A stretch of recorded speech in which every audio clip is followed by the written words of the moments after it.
Daily daily মাছ মাংস ডিম কিছুই খেতে ভালো লাগে না। বাচ্চারা আবার সবজিও খাবে না। তাহলে কি রান্না করব? আসুন দেখি আজকে কি রান্না করেছি। এইখানে আমি খেসারির ডাল নিয়েছি। এটা আমার বাড়ির থেকে আসা, মানে শ্বশুর বাড়ির থেকে আসা। সেটা ভালো করে ভিজিয়ে রাখবো প্রায় 1.5-2 ঘন্টা মতো।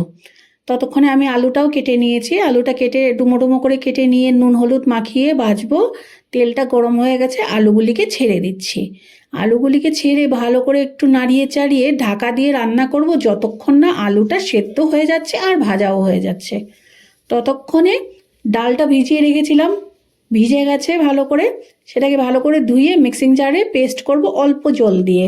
এইদিকে পেস্টটাও হয়ে গেছে, আর ওইদিকে আলুগুলিও আমি একবার নাড়িয়ে দিয়েছিলাম, তারপরে আবার ঢাকা দিয়েছি, সেদ্ধ হয়ে গেছে, ভাজাও হয়ে গেছে।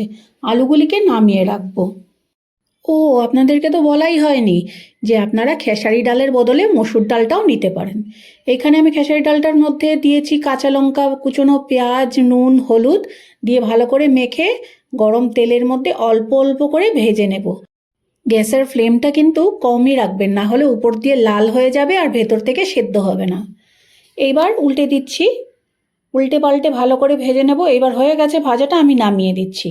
একটা পেস্ট করব মশলার, তার জন্য নিয়েছি আদা, রসুন আর পেঁয়াজ। টমেটো টমেটো কিচ্ছু লাগবে না, এটাকে অল্প জল দিয়ে বেটে নেব। মশলাটাও রেডি হয়ে গেছে। এইদিকে কড়াটাও গরম হয়ে গেছে, দিয়েছি অল্প সরিষার তেল। দেব শুকনো লঙ্কা ফোড়ন, জিরে ফোড়ন, আর আমি এখানে তেজপাতা ফোড়ন দিয়েছিলাম কিন্তু পুড়ে গেছে, তার জন্য উঠিয়ে নিয়েছি। তারপরে দিয়ে দিয়েছি সেই মশলাটা, দিয়েছি নুন, হলুদ, জিরে গুঁড়ো, লঙ্কার গুঁড়ো দিয়ে ভালো করে একটু কষিয়ে নেব। এইবার আলুগুলি দিয়ে দেবো। আলুগুলি দিয়ে একটু নাড়াচাড়া দিয়ে দিয়ে দেবো জল। জলটা একটু আমরা বেশি দেবো, কারণ যখন আমরা ডালের বড়াগুলি দেব তখন দেখবেন ডালের বড়াগুলি বেশ জলটা সোক করে নিয়েছে। ডালের বড়াগুলি ছেড়ে দিয়েছি, একটু ফুটে উঠলে দিয়ে দেবো গরম মশলা। গরম মশলাটা দিয়ে খানিকক্ষণ ফুটাবো, ফুটিয়ে নামিয়ে দেবো। ঠান্ডা হওয়ার সাথে সাথে দেখবেন অনেকটা ঝোলটা টেনে নিয়েছে। দেখুন কতটা ভালো লাগছে দেখতে আর কতটা ঝোল টেনে নিয়েছে।